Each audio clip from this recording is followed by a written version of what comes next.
পেট ফুলে ঢাক দেখি, পেটে বায়ু জমে কি?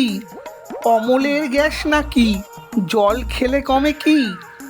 পেটে গ্যাস জমে বুঝি যাই ফুলে চিত্ত, তাই ওথা যেথা সেথা গ্যাস ছাড়ো নিত্য। আগে থেকে বলে রাখি, গ্যাস হওয়া ভালো না, যত মারো লেকচার যত চালি চালো না। ছোটকার অ্যাসিডিটি রোগ ছিল কি ভীষণ, পেট ফুলে রোজ রাতে হয়ে যেত বিভীষণ।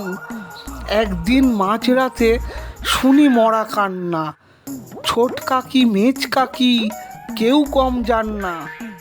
ছুটে গিয়ে দেখে শুনে মুখ হলো ফ্যাকাশে, আরে আরে ছোট কাকা ওরে দেখি আকাশে।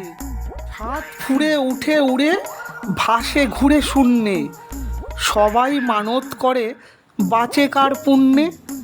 হরিনাম শুরু হলো কীর্তন থামে না, হায় হায় ছোট কাকা তবু নিচে নামে না।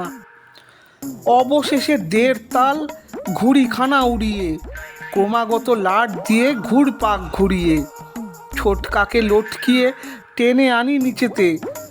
10 জনে চেপে ধরে সামনে ও পিছেতে, চ্যাংদোলা করে তাকে যাই নিয়ে ঘরেতে। ঠাকুমা ভাঙান ঘুম গোটা 12 চড়েতে, সেই থেকে ছোট কাকা ঘুমোবার আগেতে। কাকি তাকে বেঁধে রাখে চেন দিয়ে রাগেতে। তাই বলি ভাই সব আদরের বাপজান, কোনো গ্যাসই ভালো নয়, গ্যাস হতে সাবধান।